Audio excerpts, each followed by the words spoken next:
नमस्कार मित्रांनो, सेवा अकॅडमी मध्ये मी विनोद पवार आपलं सहर्ष स्वागत करतो। मित्रांनो, आज 15 ऑगस्ट म्हणजे स्वातंत्र्य दिन। भारताने 1947 पासून 1925 पर्यंत जवळपास 79 वर्षापर्यंत खूप मोठी अचिव्हमेंट केलेली आहे। भारताने विकसनशील देशाकडून हळूहळू विकसित देशाकडे भारत चाललेला आहे आणि लवकरच डॉक्टर एपीजे अब्दुल कलाम यांचं स्वप्न आपण पूर्ण करणार आहोत। म्हणजे भारत हे महासत्ता लवकरच आपल्या सर्वांच्या सहयोगाने, सर्व भारतीयांच्या सहयोगाने लवकरच भारत हे महासत्ता बनणार आहे। या महासत्ता भारतासाठी आपल्या सर्वांना खूप खूप शुभेच्छा। मित्रांनो, आज आपल्या सगळ्यांचा जिव्हाळ्याचा विषय तो म्हणजे रजारोखीकरण याविषयी मी बोलणार आहे। मित्रांनो, रजारोखीकरण हे कसं मिळेल या संदर्भात मी जे काही महाराष्ट्र नागरी सेवा अधिनियम, नागरी सेवा नियम 1981 वाचलेला आहे आणि यामध्ये काही तरतुदी आहेत जेणेकरून आपल्याला रजारोखीकरण 100% मिळणार आहे। फक्त त्यासाठी कुठली पद्धती वापरावी लागेल याविषयीचा हा खटाटोप। मित्रांनो, लक्षात घ्या, हा व्हिडिओ बनवण्याचा उद्देश रजारोखीकरण मिळवणं हा आहे। मी खूप ज्ञानी आहे किंवा मला काही सगळ्याच गोष्टी कळतात हा अजिबात नाहीये। या महाराष्ट्र नागरी सेवा नियम 1981 वाचल्याच्या नंतर मला ज्या गोष्टी लक्षात आल्या त्या मी तुमच्या समोर मांडतो। मला माहितीच आहे आपल्यापैकी भरपूर लोक त्यांना खूप चांगली माहिती आहे, त्यांच्याकरिता आपण आहे ना एक टेलिग्राम ग्रुप बनवलेला आहे, लिव्ह इनकॅशमेंट। त्यांच्याकडे संपूर्ण असलेलं जे दस्तऐवज आहे, जे माहिती आहे, डॉक्युमेंट आहे रजारोखीकरण मिळवण्यासंदर्भात, त्या सर्व लोकांनी ज्यांना ज्यांना लिव्ह इनकॅशमेंट पाहिजेत, रजारोखीकरण पाहिजेत, त्यांनी या ग्रुपला जॉईन व्हायचंय आणि दस्तावेज शेअर करायचे जेणेकरून आता जवळ जे काही रिटायरमेंटला आलेत त्या लोकांना लिव्ह इनकॅशमेंट मिळेल, म्हणजे रजारोखीकरण मिळेल। तर काय आहे तरतुदी त्या आता मी सांगतो। लक्षात घ्या, सेवा अकॅडमी ही सेवाभावाने सुरुवात केलेली आहे। मला जसा जसा वेळ मिळेल तसं समाजाच्या प्रत्येक घटकासाठी काहीतरी सेवा देता येईल का, समाजाचा सेवक म्हणून मी काही ना काहीतरी नवीन माहिती शेअर करत असतो। चॅनलवर नवीन असेल तर सबस्क्राईब करा आणि व्हिडिओ आवडला तर लाईक करा। आणि हो, रजारोखीकरण ज्या ज्या कर्मचाऱ्यांना ऍप्लिकेबल आहे त्यांच्यापर्यंत हा व्हिडिओ नक्की पोहोचवा। आता मी सुरुवात करतो आपल्या सगळ्यात महत्वाचं जे काही कलम आहे, कलम रजा नियम 1981 मधला कलम म्हणजे नियम 54। यामधील काय आहे की दीर्घ सुट्टी विभागामध्ये सेवेत असलेल्या व्यक्तीसाठी अर्जित रजा, म्हणजे आपल्या सगळ्यांसाठी जे काही अर्जित रजा आहे त्याविषयी हे कलम सांगतो। त्या 54 मधला नियम 1 काय सांगतो की दीर्घ सुट्टी विभागामध्ये सेवेत असलेल्या शासकीय कर्मचाऱ्याला कोणत्याही वर्षामध्ये त्याने पूर्ण दीर्घ सुट्टी घेतली असेल तर त्या वर्षामध्ये कामाच्या संबंधात कोणतीही अर्जित रजा मिळण्याचा हक्क असणार नाही। म्हणजे थोडक्यात काय की आपल्याला काय आहे की टोटल 60 सुट्ट्या आहेत। मी तंत्रशिक्षण विषयी बोलतो, काही डिग्रीवाल्यांना 70 काही रजा आहेत, जे काही त्या प्रमाणात, ठीक आहे। आता आम्ही तंत्रनिकेतन विषयी बोलतो की तुम्हाला 40 या उन्हाळी सुट्टी आणि 20 या हिवाळी सुट्टी, अशा टोटल 60 सुट्ट्या आहेत। आता 60 सुट्ट्या जर तुम्ही घेतला तर तुम्हाला त्या तुमच्या सर्व्हिस बुकला, तुमच्या खात्याला एकही त्या वर्षी रजा जमा होणार नाही। जर तुम्ही 60 पैकी काही हजर राहिला तर त्या प्रमाणात तुमच्या रजा तयार जमा होतात। म्हणजे 60 पैकी समजा 60 सुट्टीपैकी उदाहरण घेतो की तुम्ही 20 दिवस रजा उपभोगली नाही तर तुमचे 10 दिवस जमा होईल आणि 60 दिवस जर उपभोगली नाही तर किती जमा होणार आहे? 30, बरोबर आहे, त्या प्रमाणात जमा होतात। आता हे स्पष्ट तुम्हाला सगळ्यांना माहिती आहे, हे सांगणं माझा उद्देश नाहीये। आता 54 मधला नियम कलम 2A काय म्हणतो ते बघूया। कोणत्याही एका वर्षाच्या संबंधात शासकीय कर्मचाऱ्याने दीर्घ सुट्टीचा काही भागाचा लाभ घेतला असेल तर त्या वर्षीच्या संबंधात त्याला त्याने लाभ न घेतलेल्या भागातील दिवसाचे संपूर्ण दीर्घ सुट्टीशी जे प्रमाण असेल त्या प्रमाणात 30 दिवसापैकी अर्जित रजा घेण्याचा हक्क असेल, मात्र त्या रजेचे रोखीकरण करता येणार नाही। मग हेच याविषयीच आपण बोलतोय, ओके। तर बघा, ही जे काही 20 पैकी 10 दिवस जमा झाले याचं रजारोखीकरण होणार नाही असा नियम म्हणतो। पण पुढे बघा, मात्र काय कायम सेवेत नसलेल्या, हे पहिल्या वर्षासंदर्भात आहे, पहिल्या वर्षी काही रजा देय नाही। आता 54(2) मधला बी काय आहे हे बघा, जर एखाद्या वर्षी शासकीय कर्मचारी कोणतीही दीर्घ सुट्टी घेत नसेल तर त्या वर्षाच्या संबंधात नियम 50 अन्वये अर्जित रजा अनुदेय असेल. लक्षात घ्या बरं का, हे खूप महत्वाचा नियम आहे, याला VIP करतो. ठीक आहे, व्हेरी इम्पॉर्टंट. काय परत वाचतो, सगळ्यांना लक्षात आलं असेल. परंतु 54 नियम 54 मधला कलम 2 अंतर्गत B जे काय आहे ते काय म्हणते, जर एखाद्या वर्षी शासकीय कर्मचारी कोणतीही दीर्घ सुट्टी घेत नसेल तर त्याला त्या वर्षाच्या संबंधात नियम 50 अन्वये अर्जित रजा अनुदेय असेल. आता की नियम 50 काय आहे ते बी मी सांगतो तुम्हाला. फक्त इथं सांगतो की तुम्ही 60 दिवसाच्या 60 दिवस थोपवलं गेलं असेल तर तुम्हाला 30 रजा अर्जित तुमच्या खाती जमा होईल. आता इथं वापरलं काय, त्या रजेचे रोखीकरण करता येणार नाही वापरलं ना, म्हणजे याचा अर्थ इथं रजेचं रोखीकरण होतं. हे थोडक्यात झालं. डिटेल उदाहरणासहित मी पुढे स्पष्ट केलेलं आहे. आता पुढे स्पष्टीकरण काय की स्पष्टीकरण या नियमाच्या प्रयोजनार्थ वर्ष या संज्ञेचा अर्थ कॅलेंडर वर्ष असा नसून दीर्घ सुट्टी विभागातील 12 महिन्याचे प्रत्यक्ष काम लावण्यात येईल. बघा थोडक्यात काय मी म्हणेल की शैक्षणिक वर्ष, जास्त स्पष्टीकरणाची गरज नाही. शैक्षणिक वर्ष टोटल म्हणजे 12 महिने शैक्षणिक वर्षाचे. ठीक आहे, आता हे झालं. फक्त मला स्क्रीन दिसते की नाही एकदा बघू द्या. स्क्रीन दिसते माझ्या अंदाजानुसार. ठीक आहे, तर आता ती काय, दीर्घ सुट्टी मिळवण्याचा हक्क असलेल्या शासकीय कर्मचाऱ्याला वरिष्ठ प्राधिकाऱ्याच्या सर्वसाधारण किंवा विशेष आदेशान्वये अशी दीर्घ सुट्टी किंवा अशा दीर्घ सुट्टीचा भाग सोडून देण्यास भाग पाडले गेले नसेल तर त्याने दीर्घ सुट्टीचा किंवा सुट्टीच्या भागाचा लाभ घेतला आहे असे मानण्यात येईल. ठीक आहे ना, हे आपलं वर्षोनवर्ष चाललेलं आहे. परंतु हे खूप महत्वाचं आहे. मी इथे पेन बदलतो म्हणजे लक्षात राहील. ठीक आहे, तर इथे काय मात्र त्याला अशा आदेशान्वये दीर्घ सुट्टीपैकी 15 दिवसाहून अधिक दिवसाचा लाभ घेण्यास प्रतिबंध करण्यात आला असेल तर त्याने दीर्घ सुट्टीच्या कोणत्याही भागाचा लाभ घेतला नाही असे मानण्यात येईल. हे मी पुढे स्पष्ट करणारच आहे. परंतु थोडक्यात सांगतो. टीप 1 काय म्हणते की तुम्हाला रोखून धरलं नाही तर तुम्ही लाभ घेऊ शकता. बरं त्याची गरजच नाही आपल्याला. हे व्हिडिओ काय यावरती आहे सर्व. मात्र त्याला अशा आदेशान्वये दीर्घ सुट्टीपैकी 15 दिवसाहून अधिक दिवसाचा लाभ घेण्यास प्रतिबंध करण्यात आला असेल तर त्याने दीर्घ सुट्टीचा कोणत्याही कामाचा लाभ घेतला नाही. आता इथे मी 60 दिवसाचं उदाहरण घेतलं होतं. 60 दिवसापैकी आपण कमी घेऊयात ना, म्हणजे हा नियम काय आपल्या सोयीनुसार बघा तुम्ही 14 दिवस सुट्टी घेऊ शकता. बरोबर, आणि 14 दिवस सुट्टी घेऊनही तुम्हाला 30 दिवस अर्जित रजा EL देतो मी, EL मिळू शकते. हा नियम असा सांगतो. हे स्पष्टीकरणासहित आपण पुढे बघूयात. आता हा झाला नियम. आता मी थोडक्यात माझ्या PPT कडे जिथं मी उदाहरणं घेतलेले आहेत, दाखले घेतलेले आहेत, जेणेकरून आपल्याला कळेल या हिशोबाने घेतलेले आहेत त्याच्याकडे मी वळतो. थोडक्यात मी PPT आता चालू करतो. PPT तुम्हाला व्हिजिबल करतो. थोडा वेळ द्या मला. ठीक आहे, आय थिंक आता दिसते तुम्हाला. वॉटरमार्क सेवा अकॅडमीचा दिसतोय. ठीक आहे, म्हणजे व्हिजिबल येते. आता बघा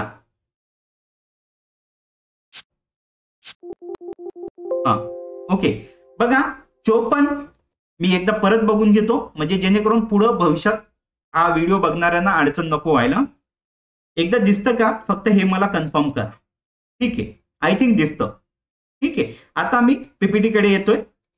बघा नियम 54 आपण बघितला दीर्घ सुट्टी विभागातील कर्मचाऱ्यासाठी अर्जित रजा संदर्भात आहे. तो 50 बघितला नाही पण आपण आता इथं PPT मध्ये मी घेतलेला आहे कशा रजा जमा होतात ते आपण बघून घेऊया. ठीक आहे, आता कलम 1 ठीक आहे तो आय थिंक बघून घ्यायचा का. ठीक आहे, एकच मिनिट. नियम 50 काय म्हणतो मी बघून घेतो. फक्त एकदा PPT ऐवजी मी हे घेतो PDF फाईल म्हणजे दिसेल. आय थिंक दिसतंय तो मला. ओके चला गुड.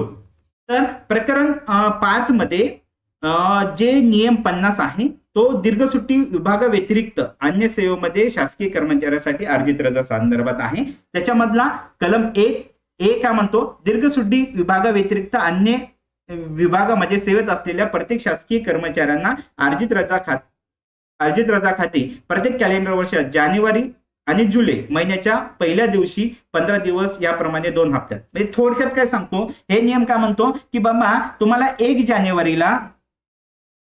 जानेला तुम्हाला 15 दिवस अर्जित रजा भेटेल आणि 1 जुलैला तुम्हाला 15 दिवस, अशी टोटल 30 दिवस अर्जित रजा मिळेल. बरोबर, हा म्हणतो. आणि ही जास्तीत जास्त किती 300 दिवसासाठी तुम्हाला साठवता येईल. त्याच्यावरती असेल तर ते लॅप्स होईल, असं याचा अर्थ आहे. बरोबर आहे, हे एवढंच सांगायचं होतं. आता मी माझ्या पीपीटी कडे येतो आणि काही पूर्वी इथे काय म्हटलंय 30 प्रमाणे, कुठं म्हटलं होतं हे 30 प्रमाणे अर्जित रजा घेण्याचा हक्क असेल. 30 दिवसापैकी कलम 50 प्रमाणे इथे कुठेतरी आहे आय थिंक. एक मिनिट. हे बघा बी नुसार, म्हणजे परत सांगतो 54 कलम 2 मधला बी यानुसार 50 अन्वे रजा घेण्याचा हक्क आहे. म्हणजे ज्याचा अर्थ काय की इथे या 30 दिवसाच्या मी जानेवारीला 1 असं मिळून आपण जर हे रजा घेतल्या तर आपल्याला किती 30 दिवस अर्जित रजा मिळू शकते. याविषयी सविस्तर आहे. आता मी परत पीपीटी कडे जातो. हे राहिलेलं होतं त्याच्यामुळे आपल्याला परत यावं लागलं. ठीक आहे, आता पीपीटी कडे मी परत जातो. पीपीटी फक्त दिसते का तुम्हाला? दिसते आय थिंक. आता इथपर्यंत आपण आलेलो होतो की दीर्घ सुट्टी विभागामध्ये आपण हे बघितलं की पूर्ण दीर्घ सुट्टी घेतल्यास आपल्याला काय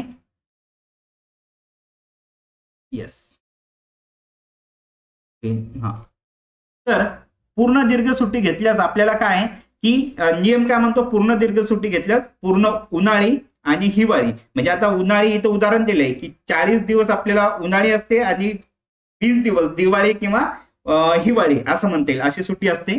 तर उदाहरण दिलेलं आहे की मी एक बेस्के नावाचे शासकीय तंत्रनिकेतन मध्ये निदेशक आहेत. त्यांनी 20 दिवस उन्हाळी आणि 20 दिवस उन्हाळी आणि 40 दिवस उन्हाळी आणि 20 दिवस हिवाळी अशी दीर्घ सुट्टी घेतली तर त्यांना पूर्ण वर्षामध्ये म्हणजे 25 मध्ये, आता कंप्लीट व्हायचं आहे पण एक उदाहरण घेतोय आपण, 2025-26 या वर्षामध्ये 25-26 घ्यायचं होतं ऍक्च्युली, पण ते 25 घेतलं मी. ठीक आहे, तर ते ग्रहित धरायचं तुम्ही की 25च्या पुढं 26 आहे, असं ग्रहित धरा तुम्ही. 25-26 मध्ये त्यांनी किती दिवस सुट्टी घेतली हो? 60च्या 60 दिवस. त्यांना किती 60 दिवस आहे ना, 60च्या 60 दिवस सुट्टी घेतली, म्हणून त्यांना 25-26 या वर्षामध्ये अर्जित रजा जमा होईल का? जमा होणार नाही. बरोबर. आता 54 मधला हा किती झाला? कलम 1. बरोबर आहे. आता कलम 2 विषयी बघूयात आपण. कलम 2 काय म्हणतं? दीर्घ सुट्टीचा काही भाग घेतल्यास, म्हणजे पूर्ण सुट्टी घेतली नाही, 60 दिवसापैकी काही भाग घेतला तर काय हे उदाहरणाद्वारे समजून घेऊयात की मूळ नियम काय आहे. जर कर्मचाऱ्याने दीर्घ सुट्टीपैकी फक्त काही भागाचा लाभ घेतला असेल किंवा उरलेल्या काळात वरिष्ठाच्या आदेशाने काम केले असेल तर त्याने सुट्टी न घेतलेल्या दिवसाच्या प्रमाणात 30 दिवसापैकी अर्जित रजा मिळेल. मात्र रजेचे रोखीकरण इनकॅशमेंट करता येणार नाही आणि पहिल्या वर्षी रजा मिळणार नाही, याचा काही संबंध नाहीये. ठीक आहे. आता तुम्ही 30 पैकी समजा 40 दिवस काम केलं, किती दिवस कामावर थांबला तुम्ही? 20 दिवस. 20 चे किती दिवस तुम्हाला रजा भेटणार आहेत? 10 दिवस. बरोबर आहे. मग याचं इनकॅशमेंट होणार आहे का? नाही होणार. हे एवढं सांगायचं होतं. आता पुढे हे उदाहरण आहेच आय थिंक. उदाहरण श्री कामटे तंत्रनिकेतन मध्ये प्रयोगशाळा परिसर आहे. त्यांची उन्हाळी सुट्टी 40 आणि हिवाळी दिवशी सुट्टी ही 20 दिवसाची आहे. प्राचार्यांनी त्यांना परीक्षेच्या कामासाठी म्हणजे टोटल 30 दिवस कामावर बोलवले तर त्यांनी सुट्टी घेतली 30 दिवस. बरोबर आहे. 60 दिवसापैकी मिळणारी रजा किती? मिळणारी रजा कशी काढायची? न घेतलेली सुट्टी म्हणजे 30 दिवस घेतली नाही, भागिले किती? एकूण सुट्टी भागिले 60 दिवस गुणिले किती? 30. म्हणजे हा 0 कटला, हा 0 कटला, 3 1 3, 3 2 6 आणि हे बे 1 बे म्हणजे हा झाला 15. 30 चे निमे 15 म्हणजे 15 दिवस त्यांना सुट्टी अर्जित रजा जमा होईल. बरोबर आहे. कामठे यांच्या खाती 15 दिवस अर्जित रजा जमा होईल, पण ते या 15 दिवसाचे रोखीकरण करू शकणार नाही. बरोबर आहे. इनकॅशमेंट होणार आहे का? नाही होणार आहे. परंतु आता पुढे बघा, इनकॅशमेंट कसे मिळेल या संदर्भातच मी बोलतोय, परंतु सगळे नियम क्लिअर होणं गरजेचं आहे. आता कलम 54 नियम 54 मधलं कलम 2B सुट्टी अजिबात न घेतल्यास काय होईल हे सांगतो. तर काय होईल सांगतं की जर एखाद्या वर्षी कर्मचारी कोणतीही दीर्घ सुट्टी घेत नसेल, उदाहरणार्थ वरिष्ठाच्या आदेशाने पूर्ण सुट्टीत काम करत असेल, तर म्हणजेच तर त्याला त्या वर्षासाठी नियम 50 अन्वये प्रमाणे सामान्य कर्मचाऱ्याप्रमाणे अर्जित रजा अनुदेय राहील. म्हणजे थोडक्यात ऑफिसच्या कर्मचाऱ्याप्रमाणे असं म्हणायचं ना, बरोबर आहे. आता 60 पैकी 60 दिवस तुम्ही कामावर आहेत, म्हणजे याचा अर्थ तुम्ही एकही दिवस सुट्टी घेतलेली नाही. म्हणजे तुम्हाला 30 दिवस कार्यालयात जे काही कर्मचाऱ्यांना EL भेटते त्याप्रमाणे तुम्हाला ती रजा मिळेल. म्हणजे या रजेचं रोखीकरण होणार, बरोबर ना. होणार नाही तर कायद्यात कुठं म्हटलं काय, नियमात म्हटलेलं आहे का, नाही, म्हणजे होणार आहे.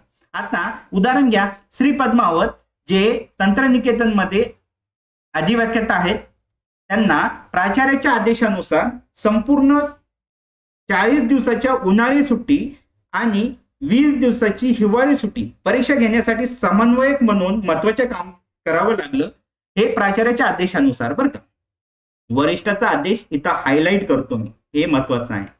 त्यामुळे त्यांनी एकही दिवस सुट्टी घेतली नाही. या प्रकरणात त्यांच्या रजा खात्यात 30 दिवसाची अर्जित रजा जमा होईल. आता मला सांगा, जर असं असतं रजा रोखीकरण होणार नाही, तर तिथं जो काही क्लॉज वापरला होता तो वापरला असता ना, तिथे का वापरला नाही? म्हणजेच या कायद्यात काय, या नियमात काय म्हटलेलं आहे, जर तुम्ही अजिबात सुट्टी नाही घेतली, जर तुम्हाला 30 दिवसाची रजा अर्जित रजा मिळणार आहे आणि त्याचं रोखीकरण होईल का हो, इनकॅशमेंट होणार आहे, बरोबर ना. मग नाही असतं. आता पुढे, आता दुसरा क्लॉज काय म्हणतो, नियम 50 काय म्हणतो हे बघून घेऊयात. ते बघितलेच आपण, तरी बघूयात की इथं उदाहरण घेतलं की रजा जमा होण्याची पद्धत किती आहे, की तुम्हाला मी सांगितलं 1 जानेवारीला आणि 1 जुलैला 15 दिवस आगो, म्हणजे 15-15 असं टोटल 30 तुम्हाला रजा जमा होणार आहेत वर्षात. समजा ते कदमे मंत्रालयामध्ये कक्ष अधिकारी आहेत, 1 जानेवारीला त्यांच्या खात्यात 15 दिवस अर्जित रजा आगाऊ जमा होतील आणि 1 जुलैला 15 दिवस जमा होतील, म्हणजे टोटल 30 दिवस. ओके, हे एकदम सोपं आहे, काही हे नाही. आता कलम 1B रजा होण्याची कमाल मर्यादा काय, हे काही गरज नाही मला वाटतं. 300 दिवस जास्तीत जास्त होईल आणि 300 दिवसापेक्षा काही जास्त असेल तर ते लॅप्स होतात. आपल्या सगळ्यांना हे नियम माहिती. आता पुढे सगळ्यात महत्वाचा जो काही आहे तो, जी मी मगाशी वाचली ती इथं मी डिटेल घेतलेली आहे. टीप 1 कलम 2 अंतर्गत, म्हणजे मला म्हणायचं नियम 54 मध्ये जे कलम 2 आहे त्या अंतर्गत टीप 1 आहे. काय आहे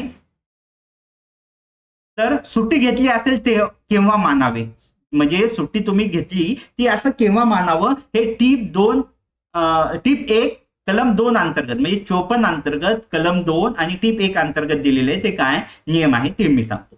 वरिष्ठ अधिकाऱ्याने लेखी आदेश देऊन सुट्टी सोडून देण्यास भाग पाडले नसेल तर कर्मचाऱ्याने सुट्टीचा लाभ घेतला असे मानले जाईल. म्हणजे थोडक्यात काय म्हणायचं, तुम्हाला तुमच्या संस्था प्रमुखांनी कामावर थांबण्यास आदेशित केलं नसेल तर तुम्ही सुट्टी घेतली असं मानलं जाईल, असं थोडक्यात हा नियम म्हणतो. बघा, परंतु मात्र मी लाल अक्षरामध्ये मुद्दाम घेतलेला आहे, मात्र जर अशा आदेशामुळे कर्मचाऱ्याला, आता लालच आहे म्हणून इथं कळणार नाही, बरं ठीक आहे चला बदलत नाही मी,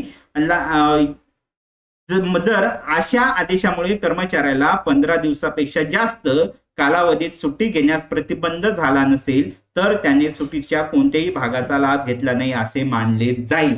खूप महत्वाचा पॉइंट आहे मित्रांनो, हे स्क्रीनशॉट घ्या आणि वाचा परत, लक्षात नाही आलं तर मी सांगण्याचा प्रयत्न तर करतो. म्हणजे इथं मी घेतो की 60 उदाहरण तर येईल, 60 दिवसापैकी तुम्ही 15 दिवस पेक्षा जास्त, 15 दिवसापेक्षा जास्त, म्हणजे आपण 16 दिवस घेऊयात. ओके, 16 दिवस तुम्ही सुट्टी घेतली तर मला कळालेल्या भाषेत मी सांगतो, तर तुम्हाला जे काही आहे त्या प्रमाणात रजा जमा होतील. पण 15 दिवसापेक्षा आपण 14 दिवस धरूयात ना, 14 दिवस जर सुट्टी घेतली तरी तुम्हाला रजा रोखीकरण मिळतं. म्हणजे प्रत्येक वर्षात 14 दिवस सुट्टी घेऊ शकता, 7 दिवस उन्हाळी, 7 दिवस हिवाळी, म्हणजे त्या प्रमाणात तुम्ही कसे बी 14 दिवसापेक्षा जास्त जायचं नाही, हे मूळ मंत्र लक्षात ठेवायचं. आता उदाहरण घेतलंय, श्री राठोड यांनी उन्हाळी सुट्टी 40 दिवस व हिवाळी सुट्टी 20 दिवसाची आहे. म्हणजे 60 दिवसाची आहे, त्यांना प्राचार्याने आदेशित केलं आणि सुट्टीतील 46 दिवस काम करण्यास सांगितले. म्हणजे 46 दिवस त्यांना कामावरती डिटेन राहायला सांगितलं, ते काही काम असेल. तर संस्था प्रमुखाच्या आदेशानुसार त्यांना सांगितलं. तर त्यांना सोडावी लागलेली सुट्टी किती? 16 दिवस. म्हणजे ती 15 दिवसापेक्षा जास्त आहे ना? आहे ना? आहे, बरोबर आहे.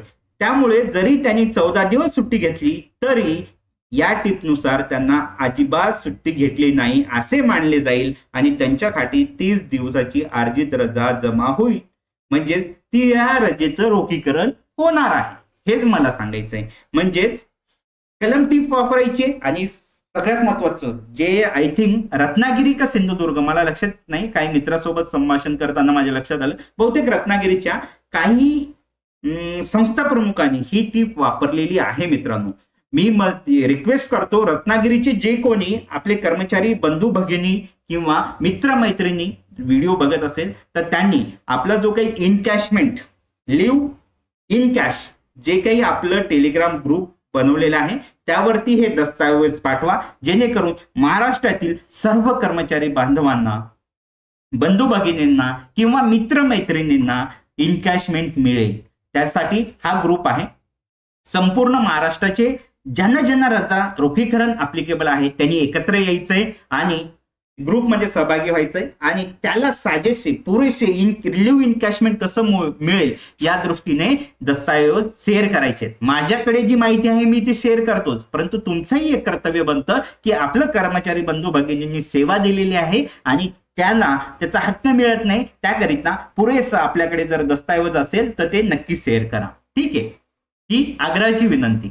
बघा, आता रजेचे रोखीकरण पात्र होण्यासाठी काय करावं लागेल, उपाय काय? सगळ्यात महत्वाचं त्याच्याकडे येतोय मी. बघा, वरिष्ठाच्या आदेशाने सुट्टीत काम करणे.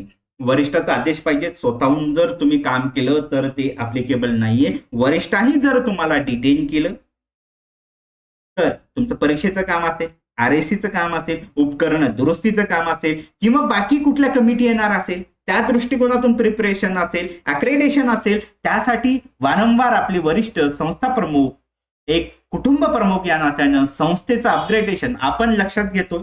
लक्षात घ्या. आणि आपल्या सर्व कर्मचाऱ्यांना माहिती आहे की आपण विद्यार्थ्यांसाठी आहे, विद्यार्थ्यांचं कल्याणासाठी आपण आहोत आणि विद्यार्थ्यांचं कल्याण किंवा त्या दृष्टिकोनातून जे काही उपक्रम आपल्याला राबवायचे असतात त्या दृष्टीने आपल्याला ज्यावेळेस संस्था प्रमुख हे कुटुंब प्रमुख या नात्याने ज्यावेळेस जेव्हा आपल्याला आदेशित करतात तेव्हा आपण कामावरती डिटेन राहतो आणि आपलं कर्तव्य चोखपणे आपण बजावत असतो. बरोबर आहे. त्यानुसार वरिष्ठांच्या आदेशाचा आपण म्हणजे सांगायचा अर्थ आहे की नेहमीच आपण पालन करतो. तर वरिष्ठाच्या आदेशानुसारच आपण सुट्टीवर हजर राहतो आणि त्यानुसार वरिष्ठाच्या आदेशानुसार जर आपण सुट्टीवर हजर राहत असेल तर आपल्याला रोखीकरण मिळालं पाहिजे. ठीक आहे, हे म्हणतो वरिष्ठाचा आदेश. स्वतःहून जर कोणी येत असेल तर त्यांना मिळणार नाही. बरोबर आहे. त्याच्यासाठी आदेश महत्वाचा आहे आणि ती प्रक्रिया काय आहे ते मी मला सुचलेली. कदाचित यामध्ये तुम्हाला काही अजून दुरुस्ती करावीशी वाटत असेल त्यासाठीच तो ग्रुप बनवलाय ना. सगळे एकत्र येऊयात आणि योग्य सगळ्याला साजेसं पुरेसं आपण मार्ग काढूयात. आता दुसरा महत्वाचा काय की तरतूद टीप 2.1 नुसार काय, वरिष्ठाच्या आदेशानुसार कर्मचाऱ्याला सुट्टीतील 15 दिवसापेक्षा जास्त कालावधीसाठी सुट्टी घेण्यापासून प्रतिबंधित केले असेल तर त्याने सुट्टीचा कोणत्याही भागाचा लाभ घेतला नाही असे मानले जाईल. महत्वाची तरतूद आहे. हे खूप महत्वाचं आपल्यासाठी नियम आहे टीप 1 नुसार. बरोबर आहे. त्याचा वापर करावा लागेल. आणि नियम मी म्हटलं तो पण मधला कलम 2 आणि उपकलम B नुसार अर्जित रजेसाठी पात्र ठरणे केव्हा ठरेल, जेव्हा वरील अट म्हणजे वरील अट कुठली, वरिष्ठाचा आदेश संस्था प्रमुखाच्या आदेशानं आपण कामावर राहून पूर्ण होते. म्हणजे त्यांनी डिटेन केलं तर आपण कामावर थांबू. म्हणजेच कर्मचारी वरिष्ठाच्या आदेशामुळे आपली दीर्घ सुट्टी किंवा त्यातील 15 दिवसापेक्षा जास्त भाग घेऊ शकत नाही, तेव्हा तो त्या वर्षासाठी 15 नियम नुसार अर्जित रजा साठी पात्र ठरतो. आता म्हणजे सुट्टी 60 पैकी 60 दिवस घ्यायची का, त्याच्यावर पाणी फिरणार आहे का? नाही. 60 दिवसापैकी 14 दिवस तुम्ही सुट्टी घेऊ शकता. आता तुमच्या आवश्यकतेप्रमाणे तुम्ही घ्या. तुम्हाला जसं त्यासाठी एक कुटुंब प्रमुख म्हणून संस्था प्रमुख नक्कीच तुम्हाला सहकार्य करतात, विभाग प्रमुख सहकार्य करतात, याच्यात तीळ मात्र शंका नाहीये. तुमच्या गरजेप्रमाणे तुम्ही 14 दिवस सुट्टी घेऊ शकता आणि तुम्हाला राहिलेले जे दिवस आहेत म्हणजे 46 दिवस का 46 दिवस, बाकी जे काही डिग्रीवाल्यांना जे काही असेल त्या प्रमाणात मी आता 60 दिवसाच एक स्टँडर्ड दीर्घ सुट्टी आहे असं गृहीत धरतो, तुम्ही त्या प्रमाणात ठीक आहे, तुम्ही बी त्या प्रमाणात म्हणजे काय 15 दिवसापेक्षा जास्त नाही सुट्टी घ्यायची. ओके, लक्षात घ्या. ठीक आहे. आता म्हणजे आपल्याला 14 दिवस, आता बघा सगळे याच्यासाठी नियोजन आपल्याला करणं गरजेचं आहे की आता जवळपास कर्मचाऱ्यांची सुट्टी मी एक साधा हे देतो की आपली साधारणतः 10 वर्ष जरी वर्ष सर्व्हिस राहिली असेल सेवा, लक्षात घ्या मागचं काय करावं लागेल याच्यासाठी आपण ग्रुप बनवलेला आहे, त्यानुसार आपण प्रयत्न करू. पण इथून पुढे ज्याची 10 वर्ष सर्व्हिस राहिलेली आहे त्यांच्यासाठी किंवा त्याच्यापेक्षा जास्त सर्व्हिस राहिलेली आहे, तर काय आहे की मला हे सगळ्यांनाच माहिती आहे की दीर्घ सुट्टी कालावधीमध्ये सर्व म्हणजे विद्यार्थी नसतात, त्यामुळे सर्व महाविद्यालयाला किंवा तंत्रनिकेतनला यायची गरज नाही. काही स्पेसिफिक कर्मचाऱ्यांमध्ये हे काम होऊ शकतं, त्यामध्ये आपण ग्रुप बनवू शकतो. त्यानुसार काय करायचं मला असं वाटतं, अशी व्यूहरचना असली पाहिजे, असं प्लॅनिंग असलं पाहिजे. एक गट ए आणि ग्रुप बी असं आपण बनवलं समजा, उदाहरण घेतोय मी, आणि त्यांनी असं ठरवलं की बाबा आपल्याला 14 दिवस तर सुट्टी घ्यायची म्हणजे 46 दिवस कामावरती यायचं. या वर्षी काय करायचं, ग्रुप ए नी 46 दिवस यायचं, पुढच्या वर्षी ग्रुप बी नी 46 दिवस यायचं, म्हणजे ग्रुप ए ला 30 अर्जित रजा भेटतील, ईएल भेटतील, आणि त्याच्या पुढच्या वर्षी ग्रुप बी ला 30 दिवस ईएल भेटतील. म्हणजे थोडक्यात तुम्हाला 14 दिवसाची सुट्टी पण भेटते आणि 30 दिवसाची ईएल पण भेटते. पण हे संगनमतानं सहकार्यानं एक संस्था आपले कुटुंब आहे, जसं आपण कुटुंबातलं प्रत्येक काम करत असतो त्याप्रमाणे संस्थेचं सगळे जे काही काम आहेत ते RSC असेल, DC असेल किंवा परीक्षा असेल किंवा अक्रेडिटेशन असेल, या गटामध्ये जर विभाजन केलं तर त्यामुळे सगळ्याचं हित साध्य होईल, कोणावरही अन्याय होणार नाही. या दृष्टिकोनातून सगळ्यांनी नियोजन करणं गरजेचं आहे. आता पुढचा पॉइंट, याचाच अर्थ त्या खात्यात सामान्य कर्मचाऱ्याप्रमाणे 30 दिवसाची अर्जित रजा जमा होईल. प्रमाणपत्र सादर करणे याविषयी मी तुम्हाला सांगणार, ग्रुपमध्ये जुडा आणि मला सांगा, मला काही सुचलेलं नाहीये. नियम 56 मी तिथपर्यंत गेलोच नाहीये, परंतु याच्यात घेतलेलं आहे, रजा खात्यात जमा होण्यासाठी संबंधित कर्मचाऱ्याने दीर्घ सुट्टीचा अथवा त्यातील काही भागाचा लाभ घेतला नाही अशा आशयाचे प्रमाणपत्र त्याला मिळालेल्या आदेशाच्या प्रतीसह आपल्या कार्यालय प्रमुखाकडे सादर करणे बंधनकारक राहील.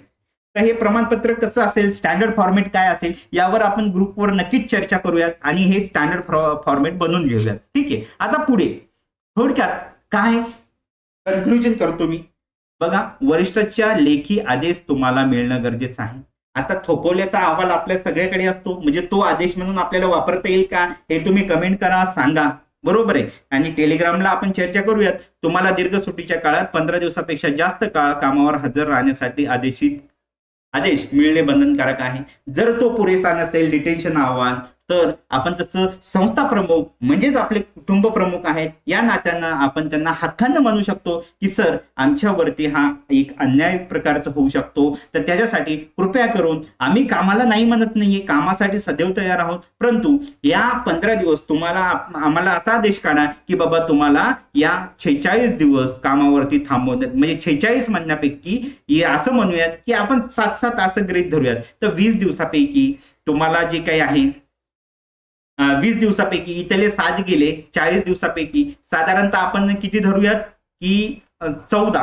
ओके, तर 40 पैकी 14 गेले, बरोबर आहे. म्हणजे किती 24 दिवस का 26 दिवस, बरोबर. 26, 30, 40 साधारणतः 26 दिवस किंवा 28 दिवस आपण असं धरूयात. हे 28 दिवस आणि पुढचे 20 पैकी जे काही होणार आहे ते 7, म्हणजे 7 दिवस ते घेतले, 7 कमी केले म्हणजे 14 दिवस ते, किंवा जे काही होणार आहे ते कॅल्क्युलेशन मध्ये मी जात नाहीये. मला काय म्हणायचंय मी थोडक्यात सांगतो. 46 दिवस तुम्ही कामावर तुम्हाला थोपवण्यात येणार आहे, त्याचं मग डिव्हिजन इकडे कसं तुमच्या सोयीनुसार, संस्था प्रमुखाच्या सोयीनुसार ते केव्हा 30 दिवस होऊ शकतं, इकडे 10 दिवस होऊ शकतं, किंवा जे काही होणार आहे, इकडे 16 दिवस होऊ शकतं, 10 बोललो मी, किंवा हे 35 होऊ शकतं, इकडे काय होणार आहे त्याप्रमाणे होऊ शकतं. ठीक आहे, तर याप्रमाणे ऑर्डर काढा. आपण असा आग्रह धरू शकतो आणि संस्था प्रमुख या नात्यानं, ते कुटुंब प्रमुख नात्यानं नक्कीच ऑर्डर काढतील. सगळेच सहकार्याची भावनेने,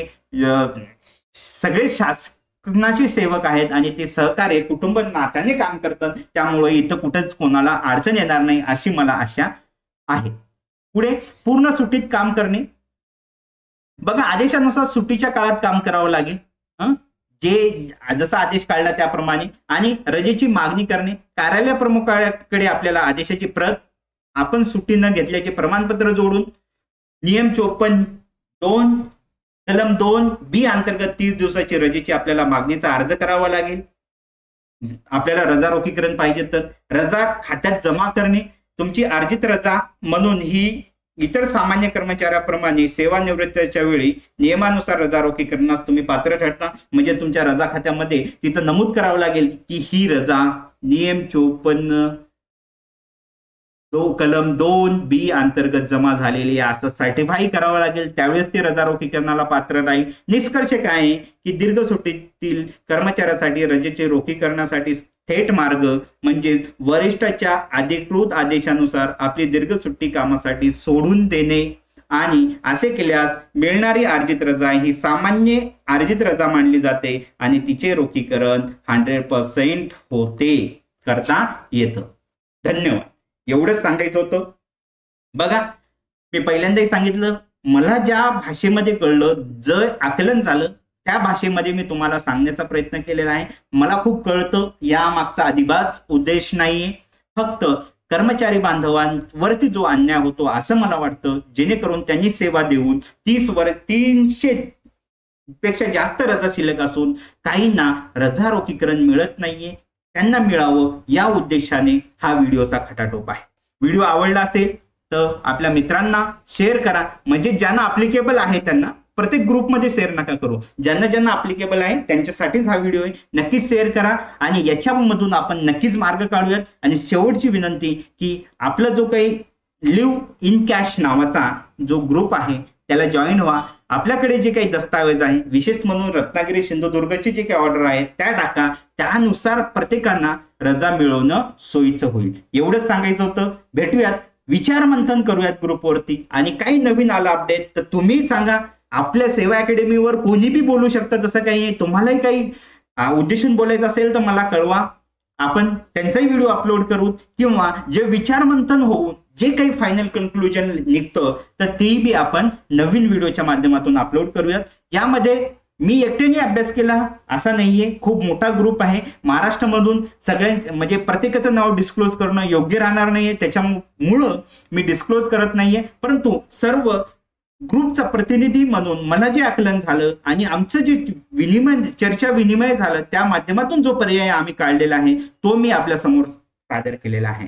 तर व्हिडिओ सर्व रजा रोखीकरण पात्र कर्मचाऱ्यापर्यंत पोहोचायचं काम तुमचं आहे आणि त्यांना न्याय मिळवून देण्याचं काम तुमचं आहे. कायद्यामध्ये सगळं काही दिलेलं आहे, नियम सगळ्यांसाठी समान आहे. फक्त त्याचा वापर करणं एवढंच गरजेचं आहे. जर तो व्यवस्थित वापर केला तर मी म्हणतो 100% सगळ्यांना रजा रोखीकरण मिळणार आहे. यावर अजूनही विचारमंथन होणार आहे. त्यासाठी चॅनलला सबस्क्राईब करून घेऊयात. भेटूयात पुढच्या अपडेटेड व्हिडिओ सह लवकरच.